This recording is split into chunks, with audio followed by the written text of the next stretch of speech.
দুনিয়াতে উলঙ্গ আইসি এই সাদা কাপড়টার জন্য, এই সাদা কাপড়টার জন্য আইসি দুনিয়াতে।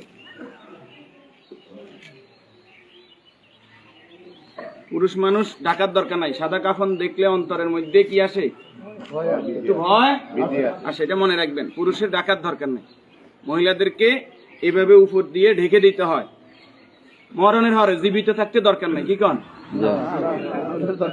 আমার মেয়ে, আমার স্ত্রী, আমার বোন, আমার মা বেপরদায় চলে, আমরা হইলাম দায়ুস। ওই পুরুষ দায়ুস যে তার স্ত্রী সন্তানকে পর্দা করায় না। আপনি থাকতে আপনার স্ত্রী কিভাবে ফেরিওয়ালার সামনে যায় আলু ফ্রাইস কিনে? আপনি দেশে থাকতে, আপনি এলাকা থাকতে আপনার স্ত্রী কিভাবে মার্কেটিং করে যায়, এভাবে বাজার সদাই করে? আপনি পুরুষ কেন পর্দার ব্যাপারে সচেতন নয়? আপনার উপযুক্ত মেয়ে ওড়না ছাড়া ঘর থেকে বের হয় কিভাবে? আপনার মেয়ে, আমার মেয়ে কিভাবে পায়জামা টাকনুর উপরে পরে? আমার ছেলে কিভাবে পায়জামা টাকনুর নিচে পরে?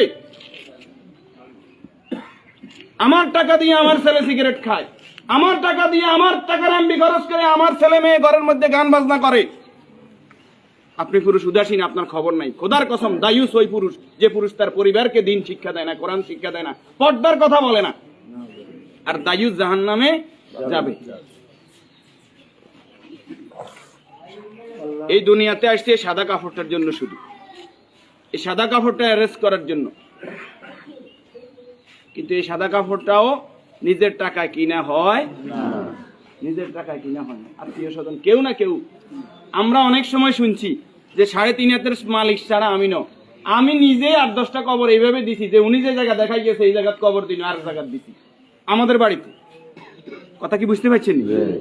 উনি যে জায়গা দেখাই গেছে ওই জায়গায় দিতে পারি নাই বিভিন্ন কারণে। ওই জায়গার মধ্যে হয়তো পুরান কবর পড়ছে, অথবা ওই জায়গার মধ্যে খাদ গর্ত বেশি, পানি হয়ে গেছে।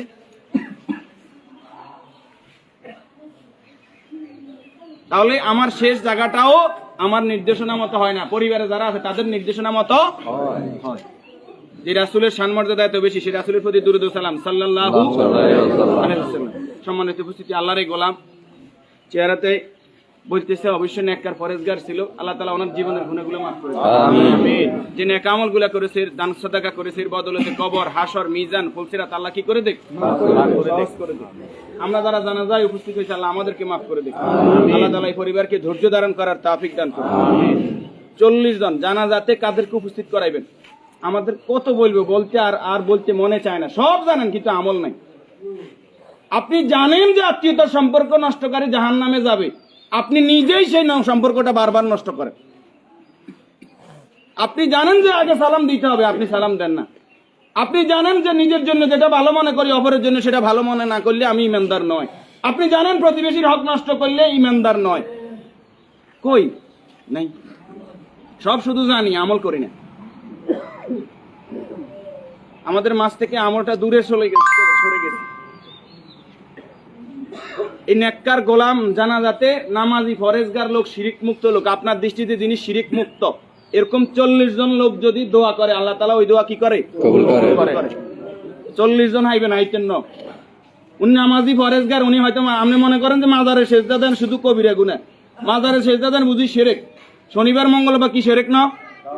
শনিবার মঙ্গলবার হিসাব করা শিরক না নি? শিরক, এটাও শিরক। এই যে জাদু টোনা করা, এটা কি শিরক না নি? গণকের কাছে যাওয়া, বান্দর গনাইতে যায়, মানুষ গনাইতে যায়, চুরি করছে কে, আনা চাইতে যায়, এগুলো সবগুলো কি বড় শিরক? যেটা জনগণ সকল ক্ষমতার উৎস, ঠিক না নি?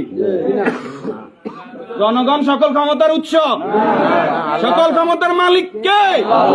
তো যেই দল, যেই সংগঠন, যেই রাজনীতি আমাকে বলে জনগণ সকল ক্ষমতার উৎস, এই রাজনীতি করা কি শিরক না? এই জিনিসটা কেন বুঝি না আমরা?